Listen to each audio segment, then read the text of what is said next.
Welcome back, YouTube, to another myth-busting series where I walk you through 3 different terms, phrases or opinions and tell you whether or not they are true. 99% of the time, they're not true. 1. You still need to be in a calorie deficit. So if you're not in a calorie deficit, it doesn't matter what zone you're in, whether you're burning fat or whatever else, you ain't going to be burning shit. Just so we're all aware, this is video probably about 30. So at this point, hopefully you understand that there's a lot of bullshit out there. Let's go. Number 1, this idea that a lot of people have of healthy versus unhealthy foods. Now, the reason why this thought process I'm claiming as a myth is because it actually leads to more issues than it does help, right? Health, first and foremost, depending on the person's goal, can be very subjective. Secondly, one food item or one food group is not going to stop you from either 1, dropping body fat, 2, building muscle mass, or 3, being healthy. And therefore, to categorize a food as unhealthy only then leads you to think badly about that food. Okay, and if we're thinking badly about certain food items or food groups, that is only going to harm our relationship with food. And if we're harming our relationship with food, well, we could then classify that as being unhealthy. So, rather than seeing foods as healthy or unhealthy, what I would instead start to do is view foods for what they contain, okay, what they're made up of, and that can be stuff like total calorie content, okay, that can be stuff like macronutrient content, so how much protein or carbohydrates or fats, that can be micronutrient content, so again, vitamins, minerals within food. Start looking at foods in various different ways, because yes, some foods will be more nutritious than others, right? They might contain more micronutrients, and some foods might be less calorie dense than others, but it doesn't mean those other foods are necessarily unhealthy.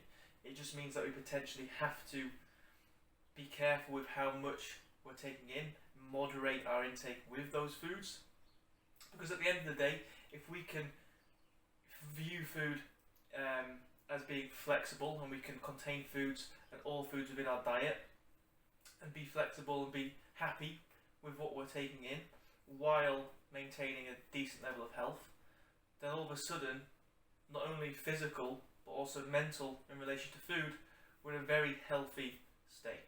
Secondly, the fat burning zone. So apparently the only zone, or the perfect zone for you to be in to burn fat. Now, the theory behind this is that within this zone, and this zone is basically a certain level of intensity of training, and that intensity people normally go off via using stuff like heart rate. So if you're within a certain heart rate of training, that's going to be the perfect and ideal zone, place to be in to burn body fat, because at that level of intensity, your body's going to prioritize body fat over stuff like glycogen. Now, here's why you don't really need to get concerned with the fat burning zone and whether or not it's actually going to be as beneficial as people might want to make out. 1, you still need to be in a calorie deficit. So if you're not in a calorie deficit, it doesn't matter what zone you're in, whether you're burning fat or whatever else, you ain't going to be burning shit. Secondly, you have to enjoy the training that you're doing, okay? So if you don't enjoy the training that's going to fit into the fat burning zone, which is typically low intensity training, so let's say low intensity, like steady state cardio, right? If you don't enjoy that, then you're not going to stick to it. So you need to enjoy what you're doing. Thirdly, it's got to fit within your routine, your schedule. So again, if that is typically low intensity training, is going to then most likely require more time. If you don't have that time, it's not going to fit within your lifestyle and your routine. You've got to work around you, and you've got to fit what's going to work for you. And then lastly, this also doesn't really take into account calories you burn after training or whatnot, right? Typically, higher intensity training, you also then have a, let's say, post-burning effect where you typically burn more calories afterwards in comparison to something like low intensity training. So whether or not this might be better in the moment, in terms of total overall benefits towards our fat loss goal, there's likely going to be very little in it, and there's more things to concern yourselves with than the fat burning zone. And then lastly, the idea that protein shakes are needed when it comes to any goal, right? As soon as people get active with their goal, a lot of people think protein shakes. Okay. Now, yes, having adequate amount of protein in your diet is going to be important. Okay, if you're trying to drop body fat, it's very important for muscle retention. It's very important for hunger management. You know, and unless you're eating very little amount of protein intake, it's also going to be decent for health intake, right? If you're trying to build muscle mass, again, similar things. Protein intake is going to play a part, and it's probably going to be important on some level.